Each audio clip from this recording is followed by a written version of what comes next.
लूँगा और अपने बात की शुरुआत एक छोटी सी कहानी से करता हूँ। आप कहानी सुनने के लिए तैयार हैं क्या? हाँ या ना? एक गुब्बारा बेचने वाला था। क्या बेचता था?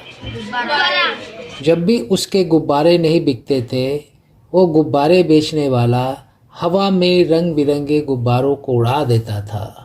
कभी लाल गुब्बारे, कभी पीले गुब्बारे, कभी हरे गुब्बारे। बच्चे उड़ते हुए गुब्बारे को देखते थे और आकर गुब्बारा खरीदते थे।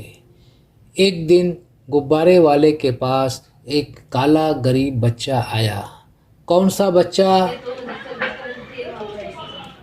और गुब्बारे वाले से बोला, अंकल अंकल अंकल, आप रोज़ लाल गुलाबी पीले नीले हरे गुब्बारे उड़ाते हो, कभी काला गुब्बारा नहीं उड़ाते।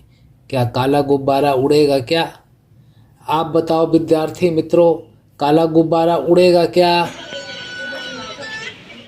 गुब्बारे वाले ने एक काला गुब्बारा लिया, उसमें हवा भरी और गुब्बारे को उड़ा दिया। वो काला गरीब बच्चा खुश हुआ, लेकिन 2 मिनट के बाद फिर उदास हुआ। गुब्बारे वाले ने पूछा, अरे बेटा, अभी तो खुश था, अभी उदास क्यों हो गया? काले गरीब बच्चे ने बताया, अंकल, ये काला गुब्बारा तो उड़ गया, लेकिन मैं तो काला हूँ, मैं तो गरीब हूँ। लोग कहते तेरे पास साधन नहीं है, तू आगे नहीं बढ़ पाएगा। अंकल, ऐसा कोई रास्ता है कि मैं भी गुब्बारे की तरह आगे बढ़ सकूं, ऊपर जा सकूं? गुब्बारे वाले ने उसे समझाया, बेटा, तुमने देखा, मैं जिस भी गुब्बारे में गैस भरता हूं वो गुब्बारा उड़ता है। इसका अर्थ ये हुआ कि गुब्बारे को उड़ने के लिए रंग से कोई मतलब नहीं है, सिर्फ और सिर्फ हवा से मतलब है। उसी तरह से किसी भी विद्यार्थी को आगे बढ़ने के लिए काले गोरे से मतलब नहीं है, अमीर गरीब से मतलब नहीं है, सिर्फ एक चीज़ से मतलब है। क्या चीज़ से? कि उसके मन में आगे बढ़ने की इच्छा है क्या? क्या वो सकारात्मक सोचता है? अगर वो सकारात्मक सोचता है और यह सोचता है कि मैं आगे बढ़कर ही रहूँगा, तो एक दिन वह बच्चा ज़रूर आगे बढ़ता है। और तुम कहते हो मेरे पास साधन नहीं है। तुम्हारे पास 3 साधन है बेटा। साधन नंबर 1 दिमाग, साधन नंबर 2 24 घंटे समय, और साधन नंबर 3 शक्ति। अगर तुम दिमाग को, समय को और शक्ति को अपने आप को आगे बढ़ने में लगाओगे तो तुम ज़रूर आगे बढ़ोगे। वो काला गरीब बच्चा बोला, हाँ अंकल, मैं समझ गया। मैं आज से सकारात्मक सोचूंगा। मैं आज से यह सोचूंगा कि मुझे हर हाल में आगे बढ़ना ही बढ़ना है, और मैं आज से अपने दिमाग, समय और शक्ति का अपने आप को आगे बढ़ने में उपयोग करूंगा। और वो काला गरीब बच्चा काफ़ी आगे बढ़ा। जब वो काला गरीब बच्चा आगे बढ़ सकता है, तो क्या हम और आप आगे नहीं बढ़ सकते हैं? और विद्यार्थी मित्रों, मैं आपको आपके बचपन की बात याद दिलाता हूँ। बचपन में चलने के पहले आप बार बार गिरे थे, हाँ या ना? बचपन में चलने के पहले आप और हर बार गिरने के बाद आपने फिर से उठकर चलने का प्रयास किया था। अगर आप बार बार गिरने के बाद उठकर चलने का प्रयास नहीं करते तो आज चलना सीख पाते क्या? जब आपने ए लिखना शुरू किया था तो ए के ऊपर ही बार बार प्रैक्टिस किया था, हाँ या ना? और बार बार प्रैक्टिस करते करते आप ए लिखना सीख गए। आज भी आपको कई सम्स का नॉलेज नहीं है। टीचर आपको पढ़ाते हैं, आपको बार बार प्रयास करना है। क्या करना है? बार बार प्रयास करना है। अगर आप बार बार प्रयास करेंगे तो एक की तरह बाकी चीज़ें भी सीख जाएंगे, हाँ या ना? और प्रयास करना किसके हाथ में है, आपके या हमारे? और प्रयास करने से आगे कौन बढ़ेगा? अगर बार बार प्रयास किया जाए तो आगे बढ़ना आसान है कि मुश्किल है? कितने बच्चे आज से ज़्यादा प्रयास करेंगे? हाथ उठाओ। कितने बच्चे आज से ज़्यादा? ठीक है, हाथ नीचे करो। अब एक लास्ट प्रश्न करता हूँ। कि आप में से कई बच्चों ने सोचा होगा कि जीवन में क्या बनना है, डॉक्टर, इंजीनियर, प्रोफेसर, लेक्चरर। आज आपके पास पढ़ने का 10 साल समय है। कितना समय है? 10 साल समय है।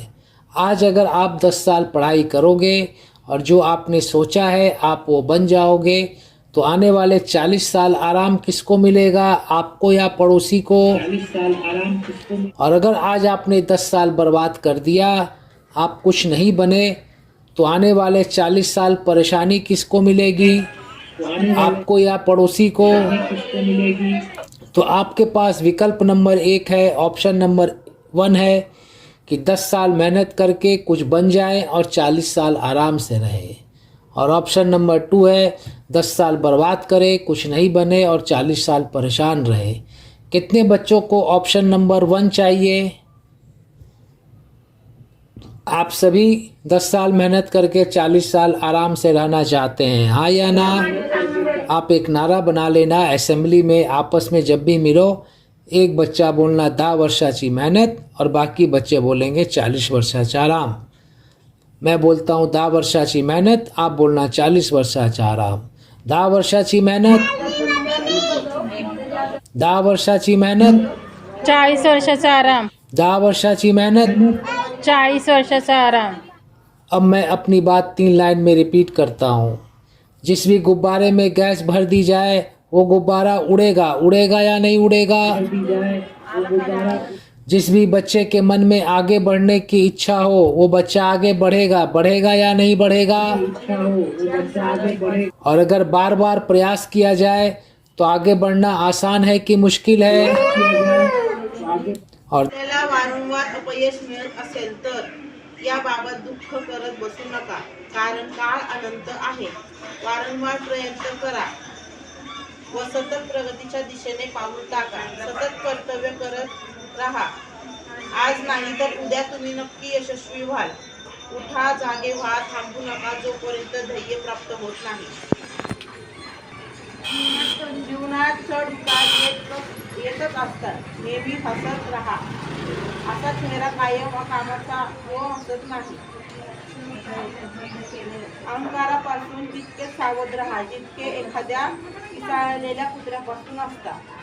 प्रत्येक क्षणाचा व संधीचा उपयोग करून घ्या. प्रगतीचा मार्ग फार मोठा आहे आणि काळ वेगाने पुढे जात आहे.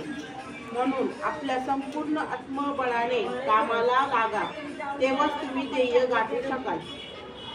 कोणत्याही गोष्टीसाठी स्वतःला दुःखी, कष्टी करून घेऊ नका. मनुष्यावर नव्हे तर देवावर विश्वास ठेवा. तो तुम्हाला योग्य मार्ग दाखवेल आणि सन्मार्गाने सुचवेल. स्वतःच्या मनाला नेहमी कामात गुंतवून ठेवा. त्याला रिकामी राहू देऊ नका. जीवनात गांभीर्याने जगा. तुमच्या समोर आत्मनिर्भरतेचे महान कार्य आहे आणि वेळ फार थोडा आहे. बेसावधपणे जर तुम्ही नको त्या गोष्टीत गुंतून राहिलात तर तुम्हाला दुःखी व्हावे लागेल आणि अधिक वाईट स्थितीत जाऊन पोचाल. ध्येय व आशा बाळगल्यास जीवनातील सर्व प्रसंगांशी सामना करण्याची योग्यता तुमच्यात लवकरच येईल. तुम्ही स्वतःच्या बळावर उभे राहा. आवश्यक वाटेल असेल तर संपूर्ण जगाला आव्हान द्या. यामुळे तुमचे काहीच नुकसान होणार नाही. थोर व्यक्ती हे सदैव विद्यार्थी एक समस्या से गुजर रहे हैं। कई बार शिक्षक जब उन्हें कुछ पढ़ाते हैं तो उन्हें शिक्षक की बात पूरी समझ में नहीं आती है और उनका ध्यान इधर उधर भटकता रहता है। इसके लिए हम लोगों ने बहुत सारे विद्यालयों में study with 1 minute meditation plan launch किया है। इसके अंतर्गत आपको कुछ ज़्यादा नहीं करना है। जब भी शिक्षक आएंगे पढ़ाई शुरू करने के पहले आपको 1 मिनट का मेडिटेशन कराएंगे। मैं आपको 1 मिनट का मेडिटेशन कराता हूँ। आप 1 मिनट मेडिटेशन के लिए तैयार हैं, हाँ या ना? आइए शुरू करते हैं। अपने हाथ को अपने पैर पे रखें, हथेली आसमान के तरफ, आंखें बंद, पीठ सीधी करें, बेंच का सहारा नहीं लें और हिल्ला डुल्ला बंद कर दें सिर्फ 1 मिनट के लिए। स्टैचू बन जाइए, मूर्ति बन जाइए। बचपन में हम लोग स्टैचू खेलते थे। आपका समय शुरू होता है अब।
अब दोनों हाथों को आपस में घर्षण करें, रब करें, शक्ति पैदा करें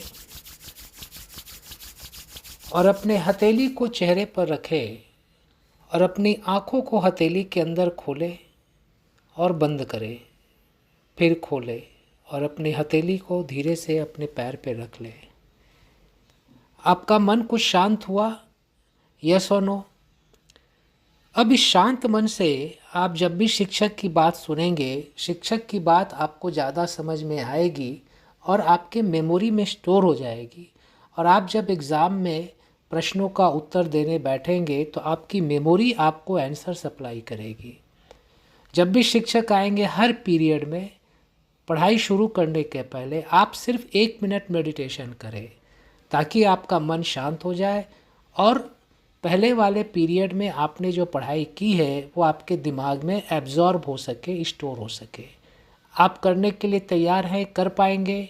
यस और नो? Thank you.